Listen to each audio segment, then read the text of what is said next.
Hello and welcome to BBC News. My name is Faisal Ashir, and today, October 2nd, 2021, we are going to be talking about the recent withdrawal of US troops from Afghanistan and how the country has fallen to rock bottom, now experiencing food shortages, lack of medical equipment, and economic inflation. What did it take to bring Afghanistan to this point, and to what extent did the influx of drugs and firearms in the country affect the country's infrastructure and population's well-being?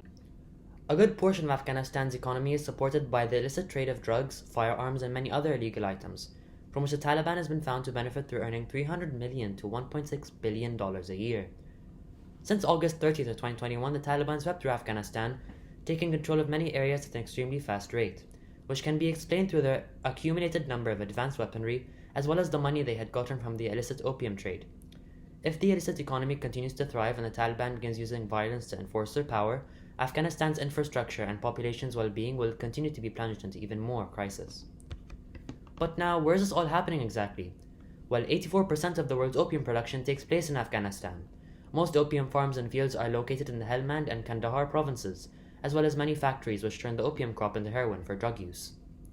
Most of the illicit drug trade takes place at the old Afghan-Soviet border, which in the present day is secluded deep in the Tajikistan desert.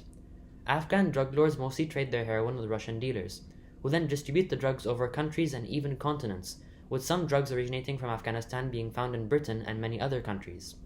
In exchange for drugs, the Russian dealers often give drug traffickers weapons, as well as just payment in money. The US has gone as far as to say that Russia is partially responsible for why their attempts to stop the Taliban and decrease the illicit economy there had failed. But why is this all happening exactly, and what exactly is the Taliban's motives? Well, opium farming is booming in Afghanistan because it provides many people with financial support. In 2019 alone, it provided 120,000 Afghan citizens with jobs. The Taliban profits from this through a 10% tax on opium farmers. Unsurprisingly, since the Biden administration has withdrawn US troops, the Taliban has managed to take back full control of many regions in the country, and has caused havoc for many of the country's fleeing citizens, clearly showing that their goal of ousting the country's current government is beginning to become fully realized. They have also gained free access to almost $28 billion worth of US weapons and aircraft, which were all transported to the country from between the years of 2002 all the way up to 2017. As of now, the Taliban has been cited with a number of US aircraft, vehicles, and weaponry, and has been estimated to possess 2,000 armored vehicles, which include US Humvees as well as 40 aircraft, possibly including UH-60 Black Hawks, scout attack helicopters, and US military drones. If the Taliban continues to take what was left by the US military, it will only make them more efficient at usurping power throughout the rest of Afghanistan, and allow them to get more money through selling their new high-tech weaponry into the illicit market.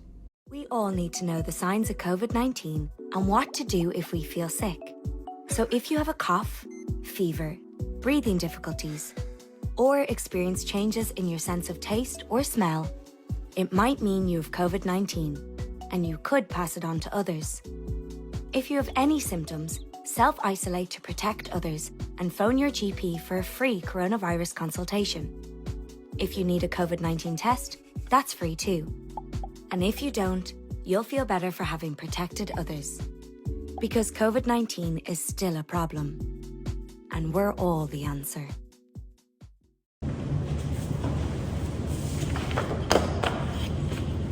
Hello and welcome back to BBC News. Right now we are going to be discussing what exactly are the consequences that Afghanistan will face on a humanitarian level as a result of the opium and weapon trade, as well as the Taliban's recent usurping of the country after the US withdrawal.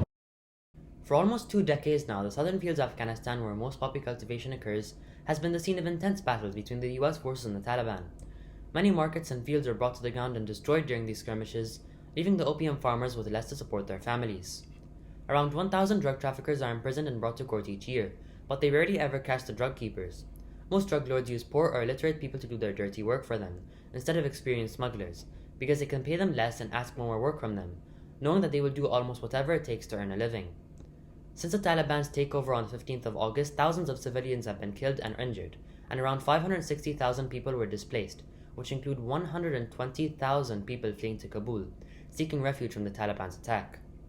The country is now beginning to experience a rapid rise in inflation, and food shortages are also beginning to loom over Afghan citizens. Hospitals are also starting to run out of medical supplies, which is bad news for many of the injured and sick in Afghanistan. Already the humanitarian crisis has skyrocketed, so it's hard to imagine what the country may look like when the Taliban eventually takes full control. The public is curious to know, how are these issues being addressed or fixed? Almost a decade ago, the Obama administration got rid of counter-narcotics policies and in its place created interdiction policies. Interdiction focuses more closely on traffickers linked to the Taliban and finding them alternative livelihoods. However, this policy was deemed as ineffective as the prior ones regarding counter-narcotics because of it being difficult to implement due to the many security issues and the country's poor governance in regions with opium cultivation.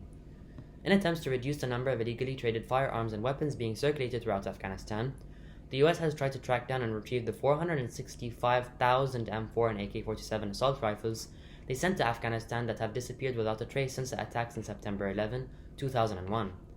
As of now, the US has halted their efforts at tracking down and retrieving their firearms, and as the Taliban slowly get their hands on even more advanced gadgets and weaponry, the situation could only possibly reach a point of no return. Recently, the Taliban has released statements proposing ideas such as banning opium production in the country. Afghan citizens mostly see these declarations as plain and simple propaganda. However, now reports have come out saying that they have indeed been sending representatives to the province of southern Kandahar and have been telling farmers to stop cultivating the crop, and that it would now be banned. Only time will tell if these promises will be fulfilled. What further measures could be taken to address the problems in Afghanistan? As of now, due to the Taliban's takeover on the 15th of August 2021, the country is experiencing food shortages and a collapse of their healthcare services. It would be highly beneficial if foreign donors would take immediate action and supply the country with food and rations for more than anything else. Before the Taliban's takeover, 30% of the population was experiencing food shortages, and it has risen to 40% drastically. And in 2020, the UN Children's Fund found that 3.1 million children below the ages of 5 are experiencing malnourishment. With the recent declaration the Taliban sent out in order to halt opium farming, many, especially in the south of Afghanistan, have lost their main source of income. It would be a wise decision if countries started allowing foreign aid to also resume the interdiction efforts that were started by the US, in order to help citizens who relied on the opium trade as a source of income, to find other ways to support themselves and their families during the country's current economic collapse.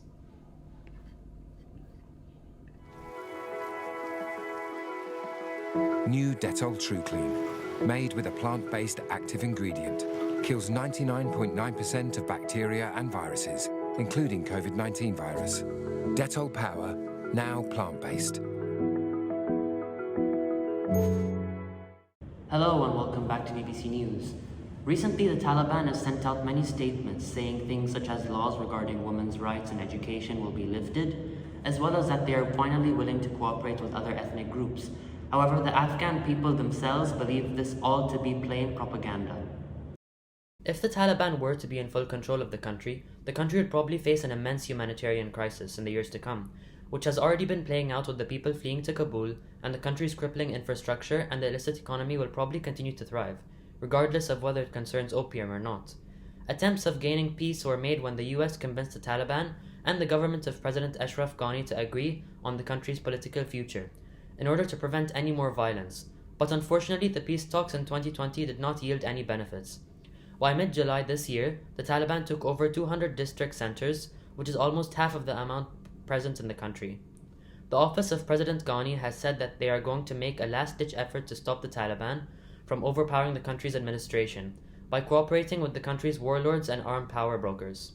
Peace, unfortunately, does not seem to be present in Afghanistan's future.